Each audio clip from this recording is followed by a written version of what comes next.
Hello and welcome to Massive Crit. Back when I was a little crit, I used to love the Dark Angels. I loved everything about them. I loved the dressing gowns, the knightly aesthetic, the secretive nature of the Dark Angels themselves surrounding the Fallen especially, I thought was super cool. Though looking back, like secretive space marines who are trying to hide their identity by wearing robes is quite memeable, really.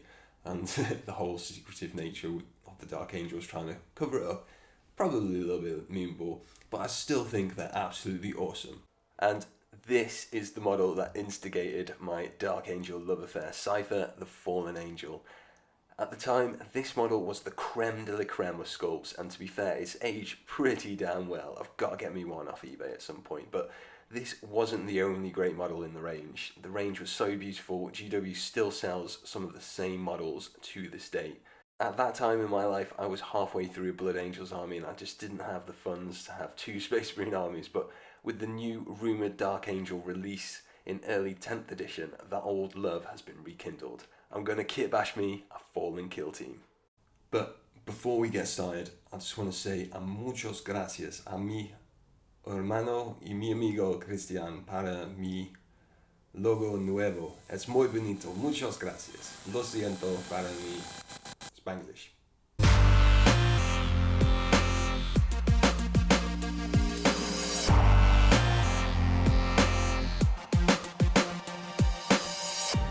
I've been accumulating kits and bits for this project for some time. I have the Legionary sprues from the Nakmun box set, Deathwatch Kill Team Cassius, just for those awesome poses and bits.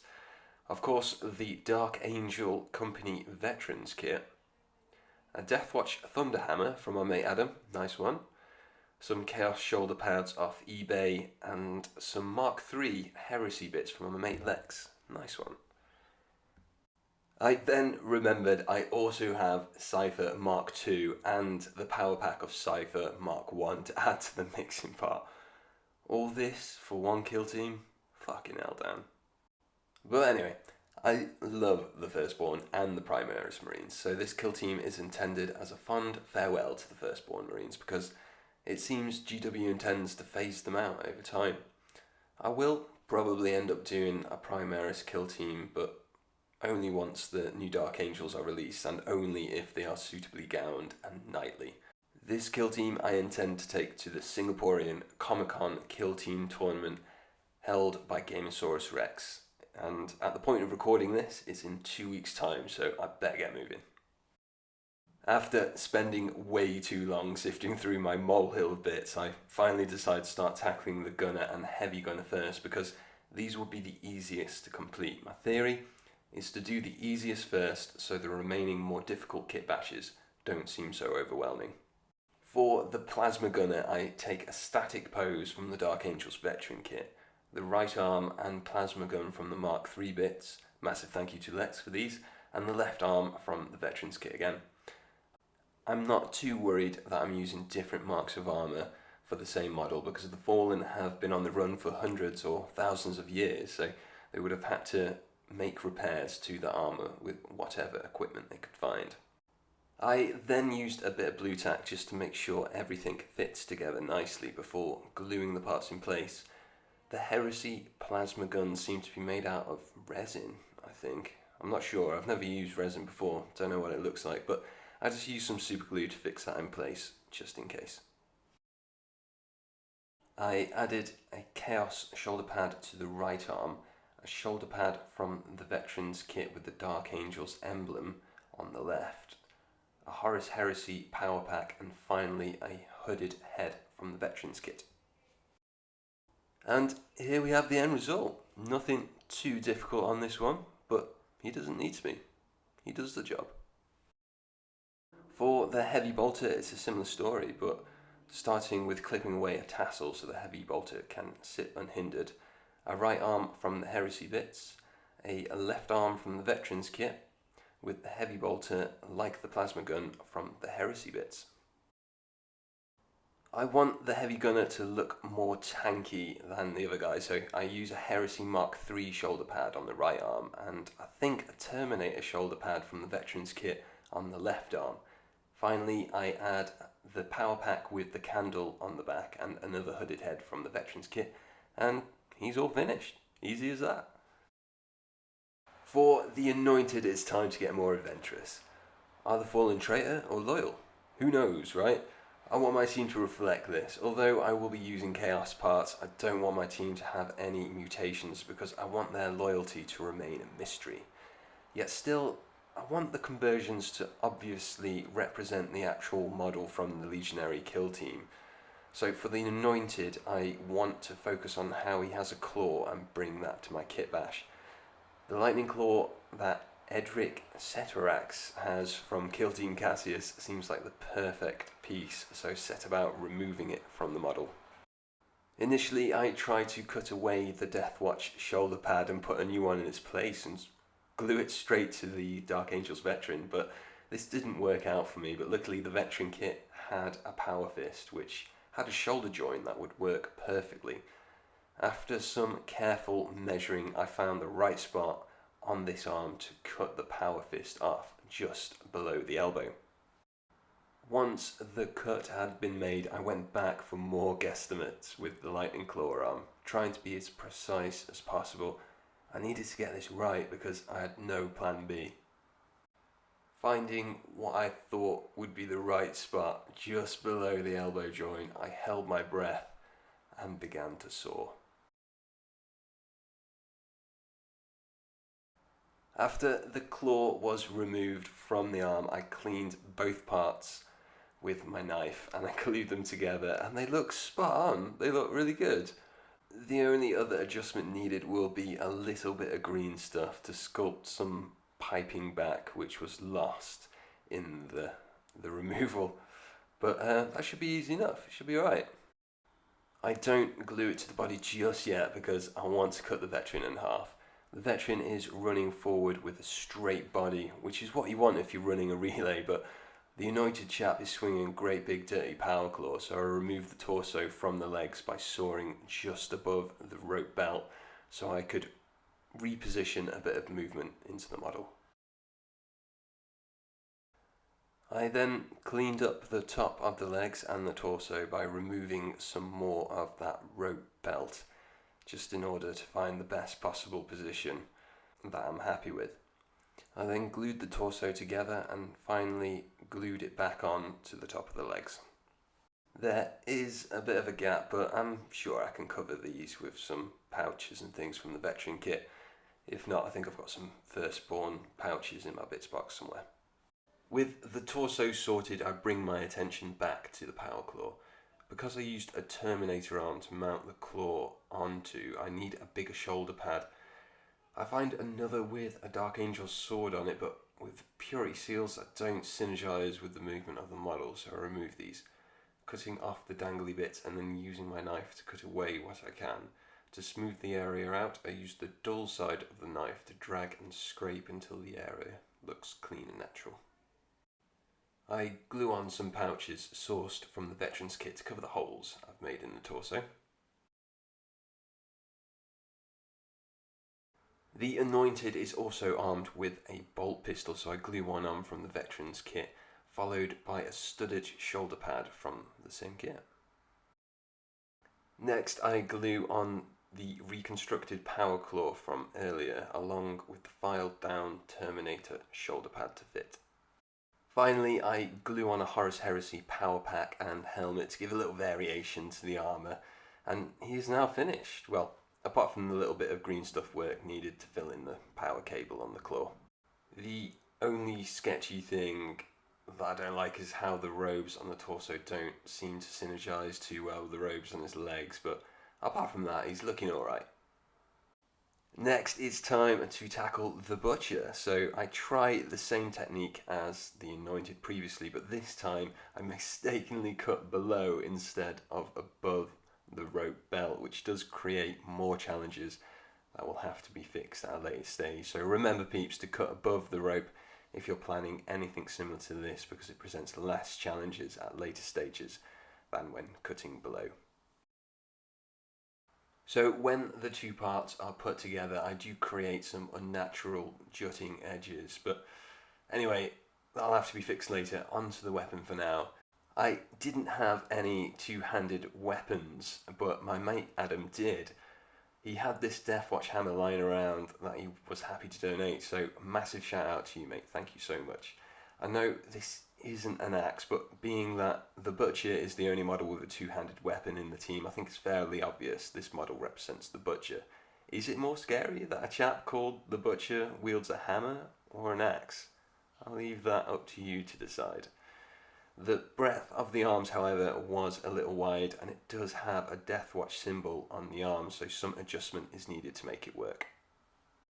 First, I use my knife to remove the Inquisition eye on both sides of the hammerhead, just like I removed the Purity seal on the shoulder pad of the Anointed. I then began to tackle the symbol on the arm, beginning by cutting off as much as I dared with my clippers before moving to my knife for the more detailed work. I made sure to only remove small amounts with my knife and to frequently compare the results with the opposite arm holding the hammer. I repeated this process until I had an elbow joint I was happy with. I also made sure to create some definition by trimming down the plastic near the gauntlet to help separate the two different parts, hopefully making the armour more natural and to potentially make the painting process easier once complete.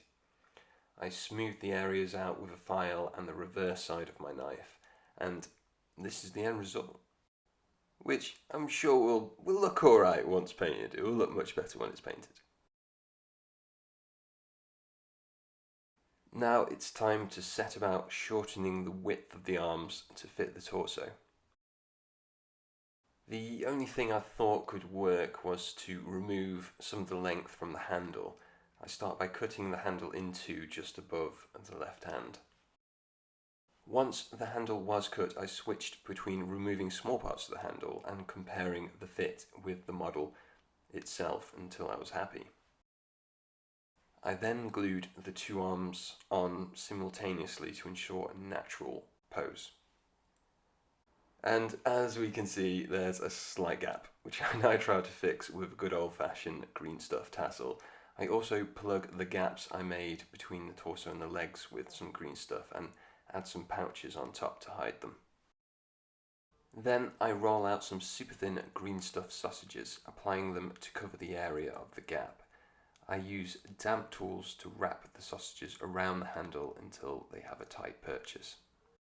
Now I'm still not all that great with green stuff, so to help sell the tassel I add a decoration I found from the Veterans Kit, first trimming it down to fit.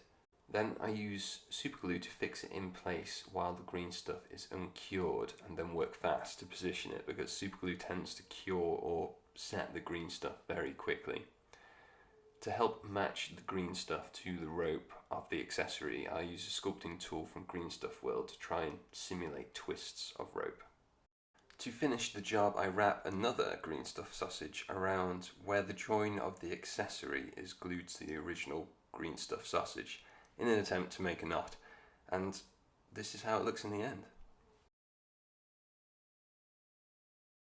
I then add a Dark Angel shoulder pad to the left shoulder. It's a shoulder pad that has the Dark Angel sword on it, and then a Chaos shoulder pad to the right, and a Horus Heresy power pack and helmet. To finish the model, I apply a trick I learned from Peachy from a YouTube channel called The Painting Phase.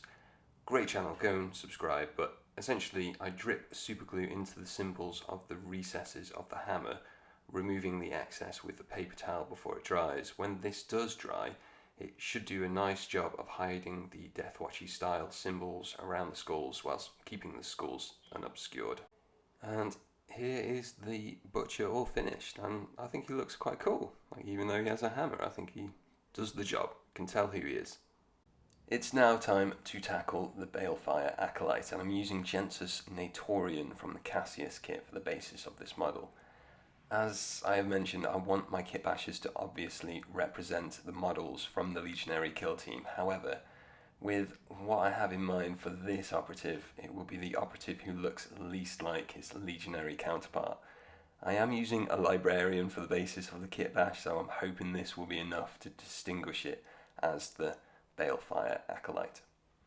I start by removing the Raven Guard iconography, which luckily was just a little symbol and scroll on the shin plate. Well, as far as I could tell anyways. I did, however, leave all the Libraria symbols on the model for the rule of cool. I want to use the same method I used to remove the purity seal off the shoulder pad of the anointed. I slowly and carefully cut away the symbol on the shin, making sure to cut away in small amounts each time to ensure I don't cut too deep, to minimise the potential of repair work needed at a later stage. Once the lumpy bits had been removed, I used the reverse side of my knife to shave the shin into shape, being careful not to shave the loincloth too much, again to prevent the need for green stuff later on. After this was done, I assembled the model as per the instructions in the Kill Team Cassius, and at this point it occurs to me that the Legionary acolyte has a book mounted on his power pack, which I could quite easily mimic on my kit bash, so I set about constructing that. I start by cutting away a couple of mounts from these icons found in the Veterans Kit so I can mount them onto the power pack. I then just cut away a tassel from a book I also found in the Veterans Kit in order to mount it onto the power pack. I then neatened up an aquila from the same kit to place on top of the book to make it look like it was mounted on a pole and going through the spine. The aquila was then glued into place on top of the book. Deciding it was best to put together when the power pack was on the complete model, I moved on to the spellcasting left arm. I find an outstretched arm holding a bolt pistol, which I remove the hand from at the wrist. I then remove the hand from a left arm used to stabilise a rocket launcher, ready to glue it into place on the arm removed of its bolt pistol. I then cut away a little mounting lump to smooth it out, ready to attach the arm. I then remove another lump from the sword arm to ensure a shoulder pad will sit flush onto it, and then glue all components in place to ensure a natural pose. To finish off, I glued on some shoulder pads found in the Veterans Kit again, which I wasn't completely happy with my choice of the right shoulder pad because of the unnatural way the cloth seemed to sit on the arm, but I decided the model was looking a bit too naked for my liking, so I went with it anyway. I then glued the power pack on, ready to build the book pole. To make sure I had enough length for the book to sit comfortably on top, I used two mounts that I clipped off the icons earlier and glued them on top of each other, using the biggest one at the bottom. I then just simply glued the book into place, making sure it was straight. And here we have the finished Balefire acolyte. Next up is the Shrive talon, which is another easy one in the end. I just use another static pose from the Veterans Kit for the base of the model, but to mix it up just a little, I cut the exhausts off a Heresy and Veterans Kit power pack and swap them over so I have the Heresy exhaust on the Dark Angels power pack. A little trick I learned from Pete the Wargamer, which is another great channel worth subscribing to. I then simply take the arms for the Shrive talon from the Chaos Space Marine kit and glue them into place. Again, using a shoulder pad with the Dark Angel sword from the Veterans Kit for the left shoulder and a Chaos shoulder pad for the right. I then just stick on the converted power pack from earlier and a hooded head from the Veterans Kit. And with that, he's all finished. Finally, the last model is the Legion Chosen. I'm going to use Zamian Gidriel from the Cassius box just because he is already a quality looking model which already has the loadout I want for my Chosen. I only make a couple of modifications, the first being to give the model a demon blade which I sourced from the Chaos Space Marine set. So I cut off the original sword with my clippers and set about trimming the crossguard down from the Chaos set to make the part fit the model once the shoulder pad is glued on. I cut the spikes off the end of the crossguard before removing the length and glue the spikes back on. The new demon blade is just ready now to put onto the model. At this point I randomly remember I have an old Firstborn command squad which still has some funky looking shoulder pads which I want to add to the model. So I trim them off and add them to the pile of bits. I now turn my attention to removing the Death Watch insignia from the plasma pistol arm, which, similar to previous steps, required some radical trimming to ensure I could stick another shoulder pad on top. This proved much easier than the Anointed proved to be, and I managed to remove both the Death Watch shoulder pad and the Death Watch symbol on the elbow without too much drama. I didn't want to spend as much time resculpting the elbow, and seeing as though the model already had purity seals on it, I decided to save some time, do a roughish job and fix a purity seal over the top of it. So with that, I glued the arm in place, stuck a Chaos shoulder pad on, and removed the mounting lump on the back of the model for the power pack. Then I stuck one of those funky shoulder pads on from the random command squad sprue I had, and finally I superglued the Cypher Mark 1 power pack on. It does seem a little small, but I couldn't leave this out. I think it's such an iconic power pack and I just had to use it on my leader. Oops, and here we are just gluing on the purity seal to hide the nasty work on the elbow that I mentioned I'd do earlier. And here we are with the finished product. The Chosen. He's not too complicated and he's not too far from the original model, but he works really well. I like him. Just before I move on to the next step of weathering, at this point I go back to green stuff some piping back into the power claw of the Anointed, which I forgot to do at the time, and also to fill in the Inquisition eye on the belts of the Balefire Acolyte with some super glue, ready to file down smooth once it's dry. I then make sure all the Death Watch scripture is distorted because they most likely read Xenos, which just won't fit a fallen kill team. And to weather the armour, I use a knife to cut chinks out of the armour and use some small drill bits, varying in size, to carefully drill bullet holes. I also use my hobby saw to simulate chainsaw damage on some of the shoulder pads, but unfortunately I don't have footage of this. But top tip, if you buy a drill, make sure you buy one that is small enough to house the tiny drill bits, so like me, you don't have to use your drill bits by hand. Now that I'm finished, let's take a look to see how close they match their original counterparts. So here we have the gunner with the plasma gun and the heavy gunner with the heavy bolter. Not much to compare here, they are just gunners and look exactly like they're supposed to, so moving on. The first real comparison we have is the Anointed. The pose looks pretty similar, so I'm happy with that, except the Fallen looks like he has a bit more purpose about him, and the GW one, in my opinion, looks drunk, possibly hammered. It's falling over there. Even though I avoided demon parts, I think the pose and the lightning claw brings it home, so I'm going to give this one a solid 8 out of 10. Next, we have the Butcher.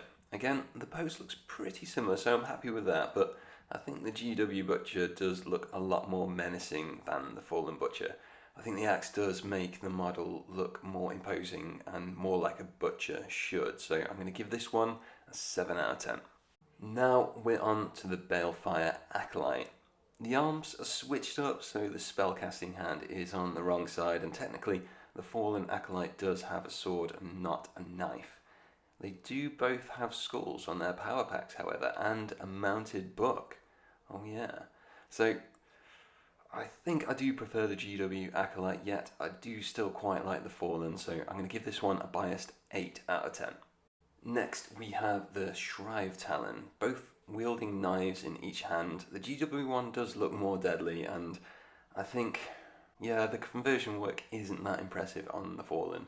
Even though they look pretty similar, I don't think the Fallen looks that intimidating, so I'm going to give this one a 6 out of 10. Finally, we have the Chosen. Again, the arms are switched up, and the Fallen doesn't have a trophy or anything similar mounted on top of the power pack. I do much prefer the pose, however, even though I didn't contribute to that.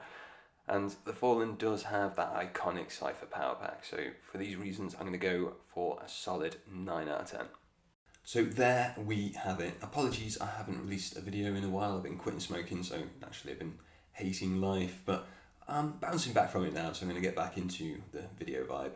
Well, I hope you enjoyed this video. Let me know what you thought about the models in the comments down below, and until next time, may you always crit massive.